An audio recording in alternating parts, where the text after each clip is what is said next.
Premier League 2026-2027 កំពុងតែខិតជិតមកដល់ហើយអ្នកគាំទ្របាល់ទាត់ជុំវិញពិភពលោកកំពុងរងចាំយ៉ាងអន្ទះសាររដូវកាលថ្មីនេះត្រូវបានគេរំពឹងថានឹងក្លាយជារដូវកាលដែលមានការប្រកួតប្រជែងខ្លាំងបំផុតមួយក្នុងរយៈពេលប្រមាណឆ្នាំចុងក្រោយក្រុមធំៗជាច្រើនបានចំណាយលុយយ៉ាងច្រើនលើទីផ្សារដោះដូរកីឡាករ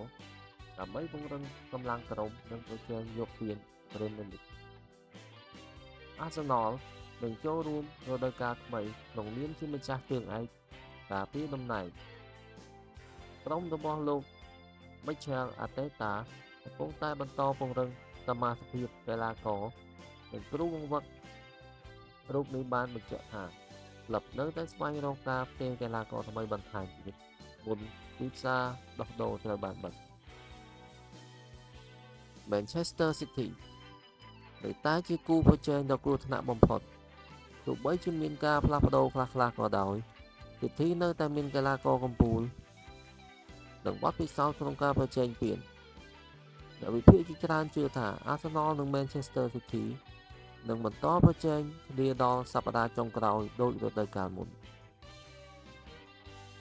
ទីផ្សារដោះដូរកីឡាករឆ្នាំនេះក៏ក្តៅខ្លាំង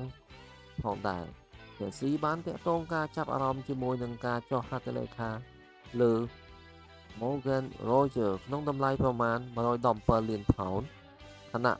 Tottenham និង Manchester City ក៏ចំណាយលុយយ៉ាងច្រើនដើម្បីពង្រឹងក្រុមផងដែរ Liverpool Manchester United Chelsea និង Tottenham ក៏សុទ្ធតែមានគោលដៅធំៗរដូវកាលថ្មីបន្ទាប់ពីរដូវកាលមុនដែលមានលទ្ធផលមិនសូវបានដោយការរំពឹងទុកនឹងការចង់បានត្រឡប់មកប្រជែងពានវិញការប្រកួត Top 4 អាចនឹងក្លាយជាសង្គ្រាមដ៏សាហាវមួយក្រុមដែលទើបនឹងឡើងមក Premier League មានដូចជា Coventry City និង Ipswich Town ក៏ចង់បង្កការភ្ញាក់ផ្អើលផងដែរ Coventry បានត្រឡប់មកកាន់លីកកំពូលវិញបន្ទាប់ពីអវត្តមានអស់រយៈពេល25ឆ្នាំដែលធ្វើឲ្យអ្នកគាំទ្ររបស់ពួកគេរំភើបយ៉ាងខ្លាំងការប្រកួតបើករដូវកាលនឹងចាប់ផ្ដើមជាមួយ Arsenal ទទួលស្វាគមន៍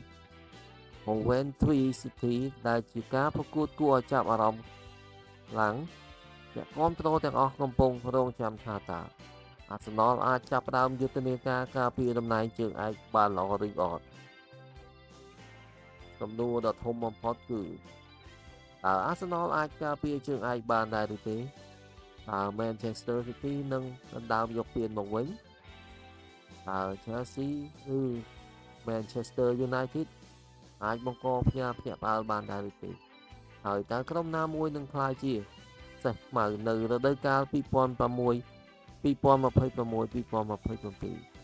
រដូវកាលថ្មីកំពុងចាប់ផ្ដើមហើយអ្វីៗក៏អាចកើតមានបានដែរ